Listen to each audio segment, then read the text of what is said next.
Pour moi, un entrepreneur doit se poser la question pourquoi je crée une entreprise. Qu'est-ce que je veux avoir? C'était toujours mon projet d'ouvrir une pâtisserie. Et je me disais, dans 2 ans, dans 3 ans... Accélérer le processus de mettre cette nouvelle entreprise-là, connue, qui roule bien, comme une entreprise qui ça ferait 25 ans. Mais comment on peut le faire en dedans de pas long? Je vais rien écouter de qu'est-ce qu'ils m'ont conseillé.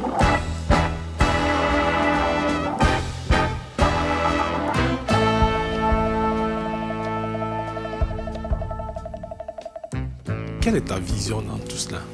Alors en fait, il y a peu de pâtisseries françaises à Ottawa. Il y en a quelques-unes plutôt du côté de Gatineau. Et il y a peu qui sont vraiment qualitatifs à Ottawa surtout. Et donc je voulais apporter ça à tout le monde en fait. Donc c'est vraiment la qualité d'abord. Ensuite, je vais offrir un service client irréprochable. Moi, la qualité, c'est hyper important pour moi.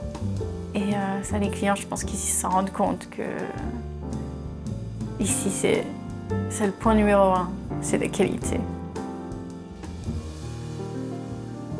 Les étapes nécessaires, disons, à passer d'une idée à une entreprise, tester l'idée, voir le retour. Et justement, est-ce qu'il y a de l'intérêt? Quelle est la clientèle que tu vises? Est-ce que tu t'es positionné sur le marché? Des gens d'âge moyen qui recherchent quand même le bien manger, on va dire. Je vise aussi les immigrants français francophones. Quand on met une idée en place, on doit dire quelle est la solution que nous apportons sur le marché. Pour l'instant, on a beaucoup de retours très positifs qui nous disent que c'est très bon, que le prix est honnête, c'est pas trop cher et que le service client, on est très amicaux, sympathiques, etc. Donc c'est appréciable. L'idée peut venir de la non-satisfaction des besoins sur le marché ou dans notre environnement, ou tout simplement aussi des vides institutionnels. Ça peut être une opportunité d'idée. Et puis on voit qui est-ce qui peut avoir besoin de ces idées.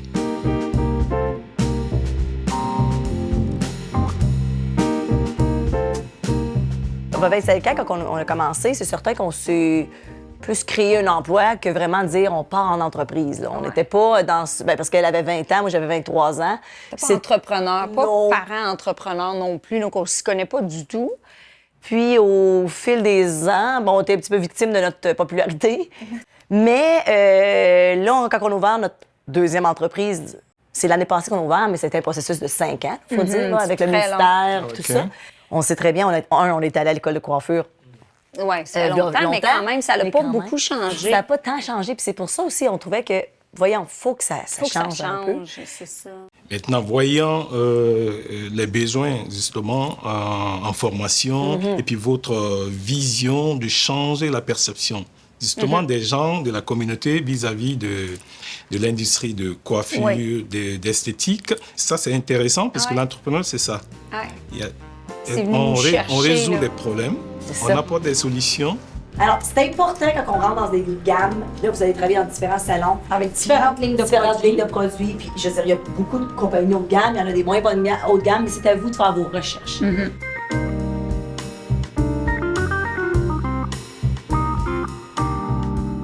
Puis, sachant ce qu'il faut faire pour arriver au succès, on dirait qu'il y a comme une urgence qui se passe aussi d'être tout de suite comme faire les bonnes décisions, tu sais.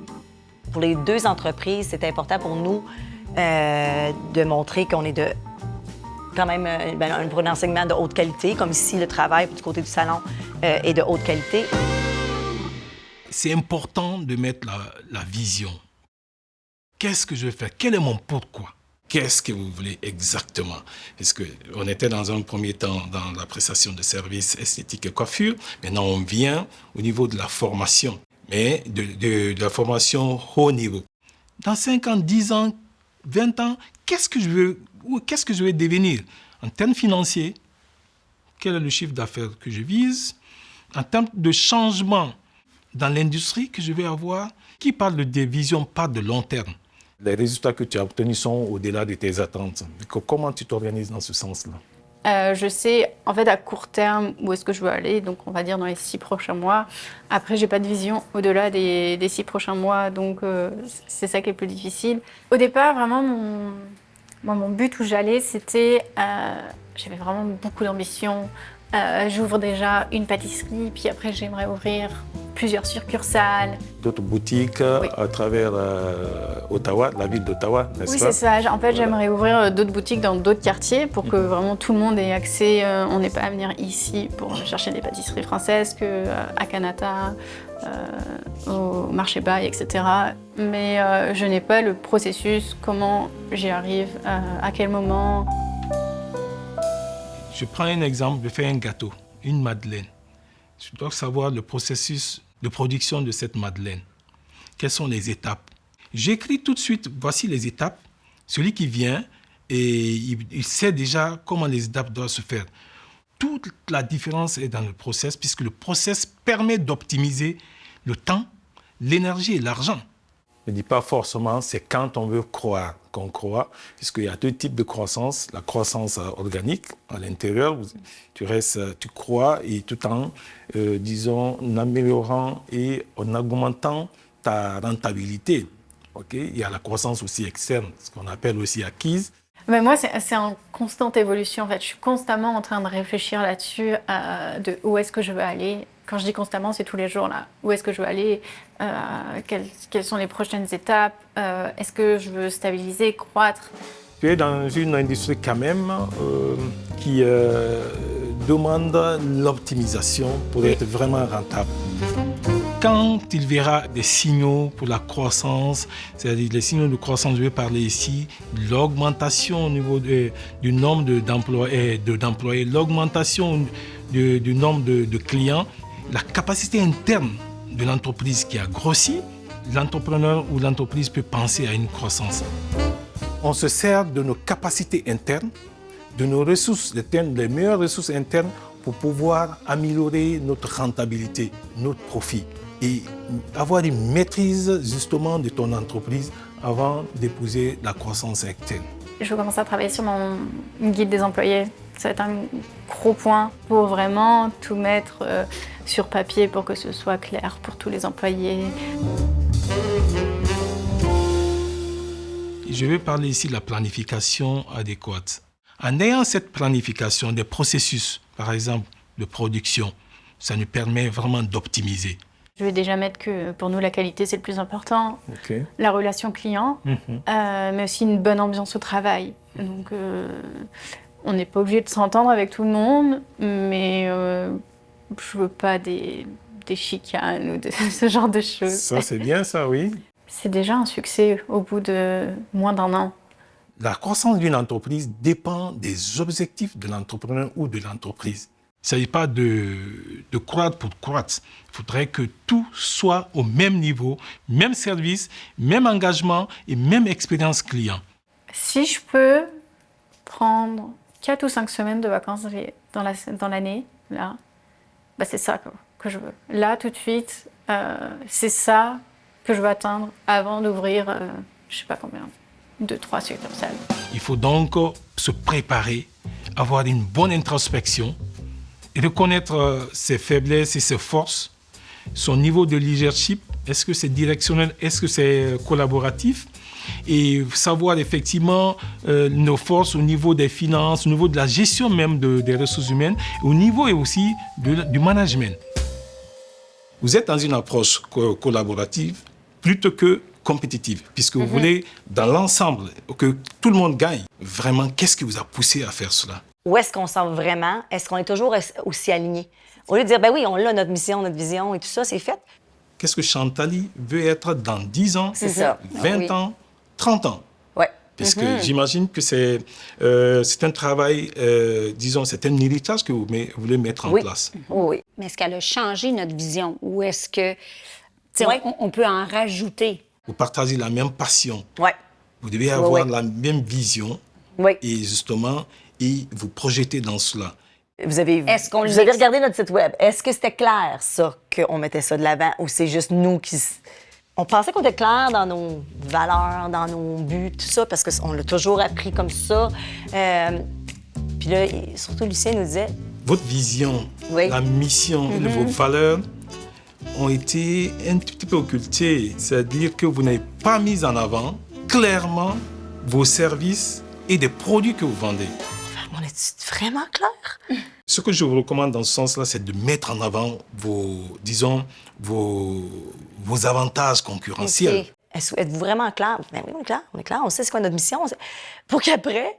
Mais si je dis, OK, notre vision, là, notre école est la meilleure en Ontario, les gens se mettent sur les listes d'attente pour être dans notre école, OK? Ouais, faire par style entrevue. Donc, tu rentres pas juste parce que tu rentres, c'est nous qui allons décider. Des sélections. Ça, c'est dans les visions, d'avoir des sélections, parce qu'on pourrait être sélectif dans les étudiants qui rentrent ici. Le Harvard des écoles de coiffure. Et voilà. La vision doit être ambitieuse. Mais ça, on met ça sur un site web. Ou c'est un peu Mais, prétentieux en de fait, genre, c'est bois, comme- calme-toi, on s'en va pas. En fait, la vision doit être claire. C'est ça qu'on prenait pas le temps dans notre tête. C'est comme notre mission est faite, notre vision est faite, on a nos valeurs d'entreprise. Quand on a fixé une vision, il faut mettre en place la mission. Elle doit être simple, concise et précise. C'est difficile, ça. Oui. Parce que dans notre cas, notre mission, mais de l'académie, et c'est ça, c'est notre mission, c'est de vraiment offrir à notre clientèle, nos futurs étudiants, un enseignement qui n'est pas seulement technique, afin qu'ils sortent de notre académie des superstars de la coiffure, Puis ce qui veut dire qu'ils sont capables autonomes. Oui. Ils ont vraiment toutes les ressources pour être financièrement C'est ça, je veux dire, ouais. stables et même qui peuvent rêver grand. Elle doit être attractive, magnétique et magique. Elle doit vraiment relater ce que vous devez faire au quotidien. C'est ce qui vraiment donne ce qu'on appelle une culture d'entreprise forte et solide. Que ce soit le personnel, les fournisseurs, les clients, doivent s'approprier de cette culture, l'accueil, l'expérience client, comment on s'occupe des clients, comment on fait la prestation de services et comment le programme est enseigné. Quand on a une culture d'entreprise forte et solide, je pense que les entreprises... Et ça donne ce qu'on appelle l'identité à l'entreprise et ça pérennise et ça fidélise non seulement les clients, mais aussi, surtout, les employés. Surtout que c'est un défi aujourd'hui pour fidéliser les employés de n'importe quelle industrie. Moi, je veux offrir un environnement sain pour mes employés, un endroit où ils s'épanouissent. Les entrepreneurs, ils ont leurs valeurs que je définis souvent comme des principes fondamentaux et des croyances qui orientent les actions et les décisions d'une entreprise. Mais ces valeurs doivent être véhiculées pour que les employés qui vont venir soient efficaces et qu'ils soient alignés à ces valeurs-là. Oui. C'est très important d'avoir une cohérence en termes de gestion organisationnelle. Quand on met en place les valeurs et la culture d'entreprise, on doit s'assurer que non seulement dans les produits et les services, et aussi tous les canaux de communication utilisent, c'est-à-dire soient cohérents et qui reflètent et qui soient alignés sur ces valeurs-là. La culture, vos valeurs peuvent aider à attirer les clients qui partagent ces valeurs et ces cultures à venir chez vous. Et la valeur également peut aider à prendre des décisions éthiques. Oui. OK? Dans les situations difficiles.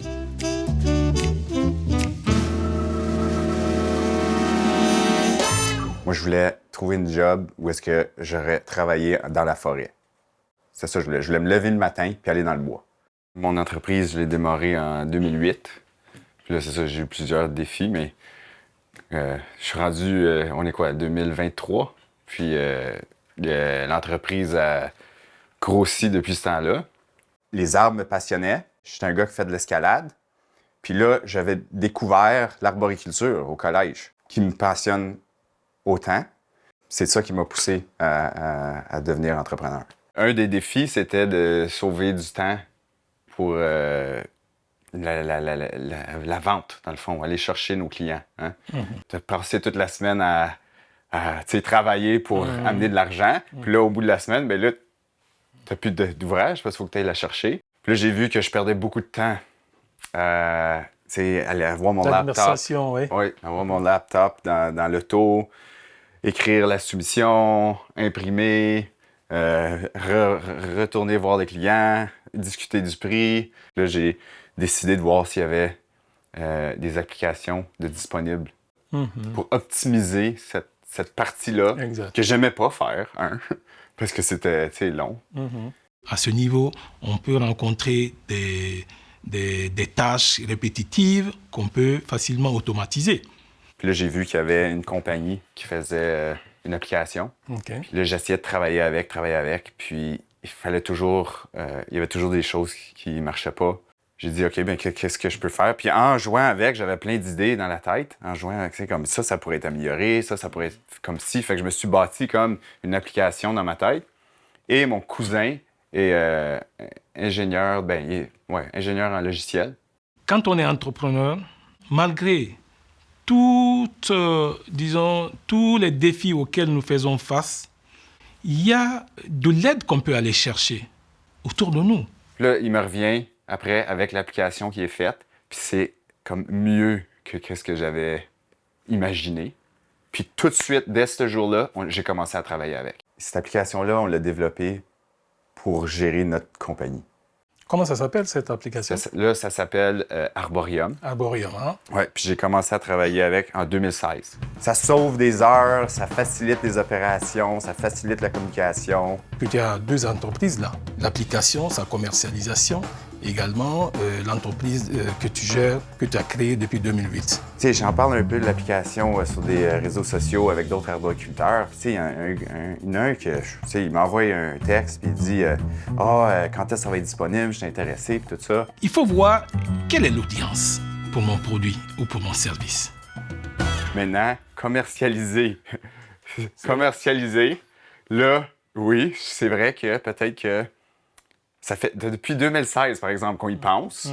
Le prix que je leur ai donné, quel a été le retour? Ont-ils apprécié? Le prix est-il bas ou beaucoup plus cher?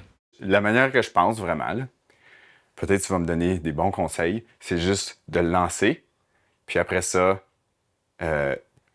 s'arranger avec, voir qu'est-ce qui se passe. Le start-up, on va dire, de mon application Arborium était peut-être mal préparé. Il faut aller par étapes. Oui. Avant de commercialiser, il faut comprendre les coûts de production. Ouais. C'est-à-dire ton coût d'investissement dans ce produit-là. On n'a pas de financement à repayer, on n'a rien à repayer, tout est payé. C'est à nous autres, cette application-là, ça fonctionne. Fait qu'on ne perd rien à la lancer. Maintenant que le produit est viable, Oui. tu identifies les entreprises qui sont dans l'industrie. Est-ce que tu as pu voir quels sont tes concurrents et soit faire une démo, ok, que tu peux mettre 1 mois ou 2 mois là-dessus ou 3 mois juste pour avoir le retour.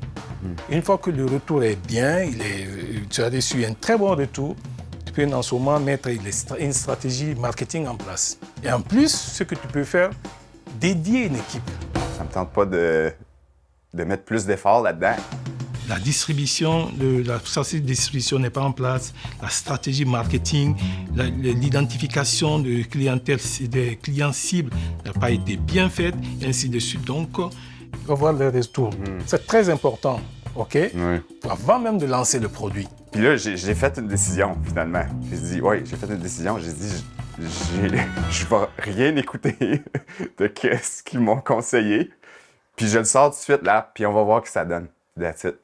Si on veut être entrepreneur, on a une idée, il faut accepter qu'on te challenge par rapport à l'idée. D'ailleurs, c'est ce que moi je fais, du challenge. Mais c'est ça la clé, c'est de prendre le temps, de mettre à l'horaire, de jaser de nos entreprises, puis de savoir où on s'en va, puis c'est ça qu'on fait peut-être pas assez. Vous m'avez fait réaliser que peut-être ça nous prendrait un budget pour avoir comme l'aide pour les réseaux sociaux, justement, tu sais, peut-être Le site web. Le Ouais. site web aussi. Puis ça À fond. accélérait notre Ben oui, croissance c'est ça. pour l'académie. Puis au contraire, c'est pas prétentieux, c'est plutôt comme, OK, ils ont de l'avenir, donc si je vais Avec eux, je m'embarque avec une... il y a de l'avenir Ouais. qui s'en vient. Donc ça a été vraiment... C'est quelque chose qui va vous permettre de travailler au quotidien Ouais. et d'établir les objectifs à court, moyen et à long terme pour pouvoir atteindre cette vision. Sans cela, vous ne pouvez pas progresser. Bon, quand on démarre une entreprise, il faut être conscient de plusieurs facteurs qui peuvent justement impacter ta vie sociale, tes relations interpersonnelles et également tes relations de couple, si justement tu es en couple. Je suis passionné à propos de cette application-là, mais à cause que j'ai mon entreprise, ma vie professionnelle, comme tu dis, j'ai ma vie personnelle avec ma fille, tu sais, que je veux passer du temps avec, j'ai mon emploi temps plein à la cité, je me sens déjà que je sens déjà que j'ai trop de projets. À chaque opportunité qui arrivait, je sautais dessus. Puis ça l'a vraiment avancé l'entreprise et tout ça. Mais là, à un moment donné, c'est que il y a comme un contrôle qu'il faut faire, là, parce que sinon, ben c'est ça, je n'avais trop. Là. C'est certain qu'il y a plein de choses, parce que ça fait 25 ans qu'on est en business, il y a plein de choses qu'on savait déjà, mais des fois, te leur faire dire, tu fais « tabarnouche, on le faisait pas non plus », tu sais. Si vraiment tu veux pousser ta passion, là, Il faut être prêt à faire des sacrifices. tu vas tout de suite mettre tes efforts là-dedans, c'est certain. Ça, c'est quelque chose qu'il faut avoir conscience, en fait. Que ouvrir une pâtisserie, c'est pas « ah bah je vais faire des gâteaux toute la journée et puis c'est super ». Mais non, en fait, en général, on fait pas tant de gâteaux que ça et on fait beaucoup d'autres choses. Et ça, c'est un sacrifice qu'il faut faire. Parce que sinon, ça ne marchera pas.